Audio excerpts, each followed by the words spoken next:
Bismillahirrahmanirrahim. Assalamualaikum warahmatullahi wabarakatuh. Pertubuhan Kesihatan Sedunia WHO mendefinisikan kesihatan sebagai keadaan kesejahteraan fizikal, mental dan sosial yang lengkap, bukan sekadar ketiadaan penyakit atau ketidakupayaan. Di negara kita, kesihatan mental dan fizikal diberi perhatian yang seimbang untuk mencapai kesejahteraan yang menyeluruh dan holistik. Oleh itu, Bold Bicara hari ini akan membincangkan topik tiada kesihatan tanpa kesihatan mental.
Ya, ada penonton. Untuk menjelaskan lagi tajuk kita pada kali ini, kita menjemput seorang pakar dalam bidang berkenaan iaitu Puan Pengiran Dr. Hajah Farizah Suryani, binti Pengiran Datuk Paduka Haji Sani, Ketua Jabatan Perkhidmatan Psikiatri.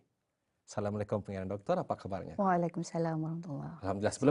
Sebelum kita ni mulakan perbincangan kita ni pada kali ini, ada baiknya barangkali Pengiran Doktor jelaskan siapa sebenarnya Puan Doktor ini. Okey. Bismillahirrahmanirrahim. Assalamualaikum warahmatullahi wabarakatuh. Nama saya Pengiran Dr. Hajah Farizah Suryani, binti Pengiran Datuk Paduka Haji Sani. Saya adalah seorang pakar kesihatan mental yang bertugas di Kementerian Kesihatan sejak tahun 2004. Saya sekarang memegang jawatan Ketua Jabatan Perkhidmatan Psikiatri di Hospital Ripas dan sebagai Chief of Clinical Psychiatry Services di Kementerian Kesihatan. Alhamdulillah. Terima kasih Pengiran Doktor kerana sudi hadir bagi sama-sama membincangkan tajuk kita ni pada hari ini. Mengenai dengan tajuk kita ni pada hari ini, Pengiran Doktor, bolehkah Pengiran Doktor mengongsikan statistik terkini tahap kesedaran masyarakat mengenai penyakit ini? Silakan. Okey. Pada tahun 2022, sejumlah 11,231 orang telah berdaftar untuk menerima rawatan dari Perkhidmatan Psikiatri dan Perkhidmatan Psikologi di bawah Kementerian Kesihatan. Pada tahun lepas, tahun 2023, jumlah ini meningkat kepada 13,246 orang. Jadi jumlah ini boleh dilihat daripada dua aspek. Mungkin kepada sebahagian orang nombor ini membimbangkan kerana kira-kira 17% peningkatan. Dan ia menunjukkan bahawa masalah dan penyakit kesihatan mental di negara Brunei Darussalam ini semakin meningkat. Satu faktor yang menyebabkan peningkatan ini adalah pandemik COVID-19 yang berlaku beberapa tahun yang lalu yang membawa kepada keadaan sosioekonomi yang tidak stabil, tekanan stres yang berpanjangan dan peralihan hidup yang signifikan. Ini bukan saja terjadi di negara kita ni, malah terjadi di negara-negara yang lain. Sebaliknya juga, jumlah ini boleh dilihat secara positif kerana ia melambangkan bahawa tahap kesedaran kesihatan mental semakin meningkat di kalangan masyarakat. Orang ramai mungkin sekarang merasa lebih selesa dan yakin untuk membincangkan kesihatan mental mereka dan seterusnya mendapatkan pertolongan dan sokongan. Alhamdulillah, ini mungkin susulan dari kempen-kempen kesedaran dan jerayawara mengenai isu-isu kesihatan mental yang telah banyak dijalankan di negara kita ni kebelakangan ini. Perkhidmatan psikiatri dan perkhidmatan psikologi menerima kes rujukan untuk pelbagai peringkat umur, termasuk kanak-kanak dan remaja, iaitu dari umur 6 tahun ke 18 tahun, peringkat dewasa dan juga warga emas. Ya. Masalah dan penyakit kecelaruan mental yang sering dilaporkan juga berbeza mengikut peringkat umur ini. Contohnya, bagi peringkat umur kanak-kanak dan remaja, masalah yang sering dilaporkan adalah masalah berkaitan dengan sekolah. Mungkin tidak mau hadir ke sekolah, ya, atau mengalami masalah dengan pelajaran. Satu penyakit yang sering dilaporkan ialah penyakit keresahan atau kata orang Brunei penyakit uri itu, uri. Jadi kanak-kanak ini mungkin mengalami rasa risau, takut dan bimbang yang ketara dan tidak terkawal sehingga menjejaskan fungsi seharian mereka. Penyakit ini mungkin disebabkan oleh banyak masalah, banyak faktor seperti masalah buli, tekanan stres berkaitan dengan pelajaran dan peperiksaan dan juga masalah dinamik keluarga. Ya. Bagi golongan belia dan dewasa pula, ada 3 jenis penyakit kecelaruan mental yang sering diadukan, iaitu penyakit keresahan, penyakit kemurungan dan penyakit psikosis. Penyakit kemurungan adalah apabila mereka mengalami mood yang rendah dan rasa sedih yang berterusan sehingga menyebabkan gangguan kepada kehidupan seharian. Ya. Faktor-faktor yang kerap berkaitan dengan ini adalah tekanan stres di tempat kerja, masalah kewangan dan masalah perhubungan. Penyakit psikosis pula adalah satu penyakit yang sangat serius, di mana orang yang menghadapi ini boleh mengalami gangguan halusinasi seperti mendengar suara-suara gaib, melihat benda-benda gaib bila berseorangan dan tidak ada orang di sebelahnya, mempunyai kepercayaan yang ganjil atau berlainan dan berkelakuan impulsif serta agresif. Ini mungkin disebabkan oleh gangguan kepada tahap neurokimia di dalam otak dan juga penggunaan benda terlarang seperti arak dan dadah. Ya. Bagi golongan warga emas pula, penyakit keresahan dan penyakit kemurungan juga kerap berlaku. Tetapi di sini ianya mungkin disebabkan oleh masalah kesihatan, mengalami kehilangan dalam hidup mereka dan kesunyian dan penyesuaian kepada proses penuaan. Ya. Alhamdulillah, terima kasih Dr. Dalam titah Kemaluan Maha Mulia semasa baginda berkenan melancarkan sambutan majlis ilmu baru-baru ini Dr. Baginda menyentuh mengenai dengan kesihatan mental. So, dari sini jadinya kita ni tahu bahawa perkara ini adalah sangat penting untuk ditangani bersama. Apakah antara pendekatan rawatan dari segi Islam dan saintifik yang telah digunakan bagi menangani penyakit mental ini? Dr. Silakan. Ada yang berpendapat bahawa pendekatan rawatan dari perspektif Islam dan sains berbeza. Tetapi sebenarnya kedua-dua pandangan ini memberi panduan yang penting dan yang sama dalam menjaga kesejahteraan mental dan minda, iaitu penjagaan kesihatan mental berkait rapat dengan keseimbangan di antara akal, tubuh badan dan jiwa. Ya. Islam menekankan bahawa perkara yang membawa kebaikan dalam penjagaan akal dan minda adalah amat disarankan. Manakala perkara yang membawa kemudaratan adalah haram dan ditegah. Ya.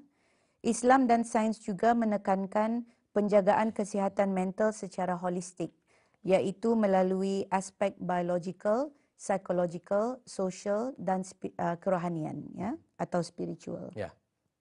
Contoh rawatan biologikal adalah seperti mendapatkan tidur yang mencukupi, ya, memakan makanan yang berkhasiat dan seimbang, memastikan badan dan minda sentiasa cergas, dan sekiranya diperlukan memakan ubat-ubatan dengan nasihat dari pegawai perubatan.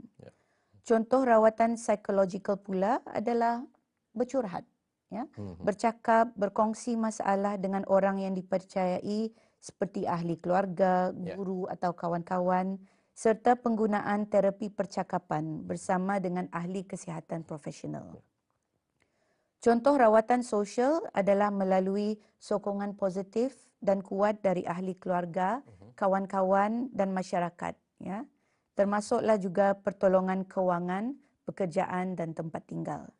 Manakala contoh rawatan kerohanian pula adalah dengan menggunakan amalan-amalan seperti mengambil wudu bila merasa takut atau merasa susah hati, ya. Solat pada waktunya, berdoa dan berzikir. Semua cara-cara ini boleh menolong untuk mententeramkan emosi bila ketanian ini merasa terkacau. Ya. Alhamdulillah, terima kasih Pengarah Doktor atas penjelasan yang diberikan sebentar tadi. Jadinya sebelum kita meneruskan perbincangan ketanian ini, ada baiknya kita berehat seketika dan kita akan kembali selepas ini.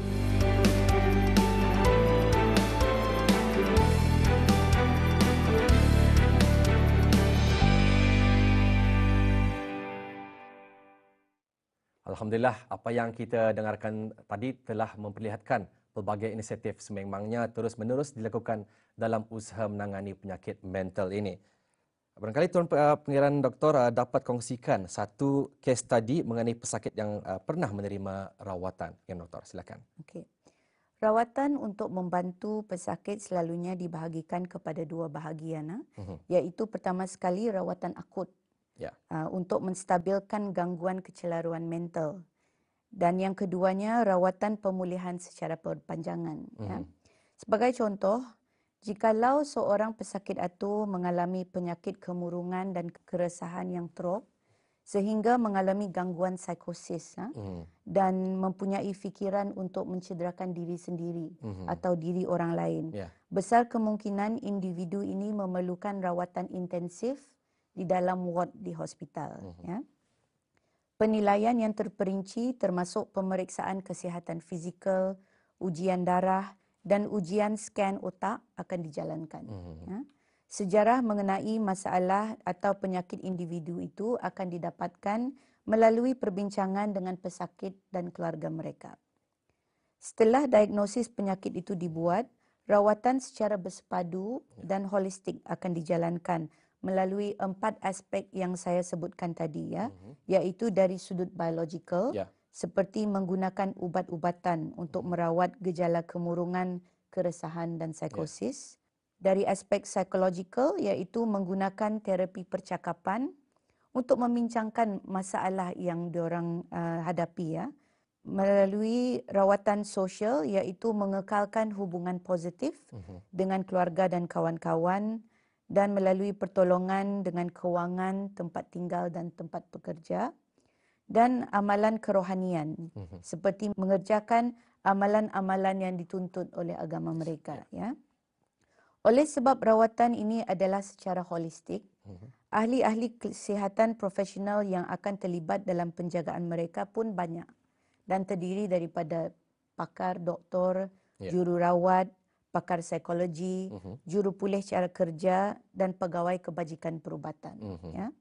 Apabila keadaan kesihatan mental individu itu telah stabil dan mereka telah didischarge dari ward hospital, ya, ianya adalah penting untuk individu itu meneruskan rawatan mereka melalui perjanjian klinik luar, meneruskan mengambil ubat-ubatan seperti yang dinasihatkan dan mempelajari serta mengetahui tentang penyakit mereka supaya mereka bersedia sekiranya penyakitnya itu kambuh sekali lagi. Boleh. Proses pemulihan ini adalah penting kerana ketani memerlukan individu itu kembali semula ke tahap berfungsi yang sedia kala atau mungkin norma yang baharu bagi mereka. Ya. Alhamdulillah, Doktor. Barangkali apakah ada tanda-tanda awal yang boleh dikesan pada seseorang yang mengalami penyakit ini? Doktor, silakan. Okey. Seperti yang saya sebutkan tadi, ya, mengenali dan mengetahui diri sendiri, corak dan rentak diri sendiri dan penyakit yang ketani alami adalah sangat penting.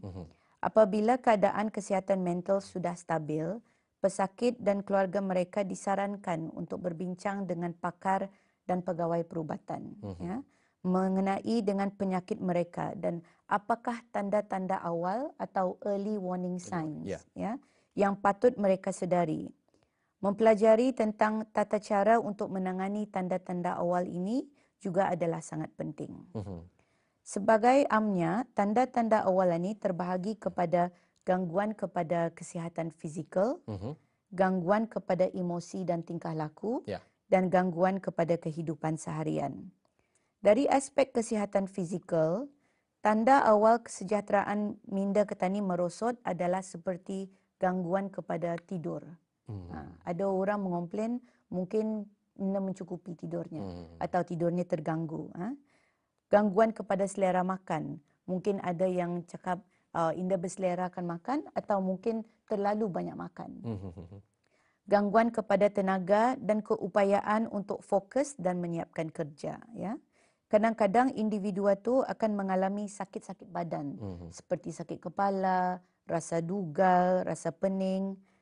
Okay. Dari aspek emosi dan tingkah laku pula, tanda awal kesejahteraan minda terganggu adalah perubahan pada mood dan perasaan secara berterusan. Kebimbangan yang melampau, rasa gelisah, indah tantu rasa. Mungkin individu itu akan cepat marah dan mereka tidak bertoleransi dan bertindak agresif dan impulsif. Ya.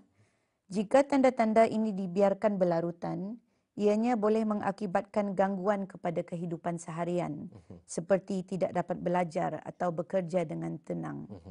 Maka ianya adalah sangat penting untuk meminta bantuan dan penilaian selanjutnya sekiranya ada yang mengalami tanda-tanda awalan ini. Ya. Langkah yang paling mudah bagi seseorang yang mengalami tanda-tanda awalan ini adalah untuk berhenti seketika. Buat refleksi diri. Gunakan kedaya tahanan dan kekuatan diri sendiri untuk menghadapi sebarang cabaran yang dialami.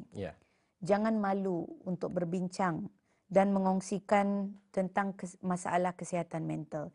Jangan malu untuk meminta bantuan. Ya. Gunakan rawatan secara holistik untuk menangani masalah dan penyakit kecelaruan mental, termasuk 4 aspek yang penting yang saya sebutkan tadi, iaitu sudut biological, psychological, social dan kerohanian. Alhamdulillah, pengenalan Doktor. Ya, auda penonton, kita sebagai ahli masyarakat mempunyai peranan dalam memberikan sokongan kepada individu yang mempunyai penyakit mental dalam memastikan mereka ini dapat sokongan yang diperlukan dan tidak berasa tersisih. Pengiran Doktor, apakah sokongan yang boleh diberikan oleh keluarga dan komuniti kepada individu yang mengalami penyakit mental untuk membantu mereka pulih? Doktor, silakan. Okay. Peranan keluarga dan masyarakat sangat penting. Ketani manusia hidup bermasyarakat. Kan? Agama Islam juga menggalakkan umatnya untuk saling membantu dan menyokong. Maka ianya adalah penting untuk ketani di negara Brunei Darussalam untuk mengamalkan budaya saling memahami, membantu dan menyokong antara satu sama lain. Kadang-kadang orang yang mengalami tanda-tanda masalah atau penyakit kecelaruan mental ini indah sadar yang mereka mengalaminya. Maka adalah penting untuk kawan-kawan dan ahli keluarga di sekeliling ketani untuk menolong dan membantu. Orang ramai disarankan untuk memantau kawan-kawan dan ahli keluarga. Sentiasa bertanya khabar. Simple saja. Apa khabar bis kita? Are you okay? Soalan-soalan yang mudah ni boleh dibuat. Dan membantu mereka sekiranya ada yang berkelakuan ganjil atau lain dari kebiasaan.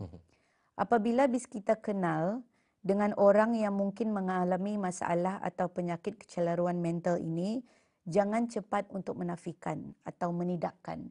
Jangan cakap, tidak ada apa-apa tu, sabar saja. Itu salah. Ambil serius kepada apa yang mereka alami dan kongsikan. Mulakan dengan mengiktirafkan perasaan mereka. Bertanyalah dengan berhati-hati dan penuh hormat untuk memahami mereka dengan lebih baik. Ya. Jangan paksa mereka untuk menerima bantuan. Ini penting. Berikan mereka ruang, masa dan kata-kata sokongan sehingga mereka sendiri merasa, okey, saya sekarang bersedia untuk menerima pertolongan. Ya. Berikan mereka maklumat yang sahih mengenai dengan perkhidmatan-perkhidmatan kesihatan mental yang tersedia ada di negara ketani. Seperti Talian Harapan 145, perkhidmatan psikiatri dan perkhidmatan psikologi. Jikalau mereka memerlukan, dangani mereka untuk menghadiri perjanjian mereka. Itu cara yang dapat masyarakat dan ahli keluarga dapat menolong. Sebagai kesimpulannya, Islam sentiasa menggalakkan umatnya untuk berusaha menyembuhkan penyakit dan saling membantu serta menyokong. Tidak hanya berserah kepada takdir semata-mata tanpa melakukan sebarang usaha dan ikhtiar. Alhamdulillah. Terima kasih atas penerangannya pengeran doktor. Semoga apa yang telah disampaikan sebentar tadi memberikan lagi kefahaman kepada orang ramai tentang kesihatan mental. Terima kasih. Sama-sama. Ya, ada penonton ungkapan tiada kesihatan tanpa kesihatan mental. Seperti tajuk perbincangan pada hari ini, memperlihatkan kepada kita bahawa kesihatan mental adalah sama pentingnya dengan kesihatan fizikal dan kedua-duanya saling berkait. Seseorang sememangnya tidak boleh dianggap benar-benar sihat jika kesihatan mentalnya terabai walaupun fizikalnya kelihatan sihat. Jadi, untuk mencapai tahap kesihatan yang menyeluruh, kita perlulah juga menitik beratkan kesihatan mental kita sama seperti kesihatan fizikal agar kita dapat menikmati kehidupan sejahtera dan produktif. Sekian, wabillahi taufiq wal hidayah. Wassalamualaikum warahmatullahi wabarakatuh.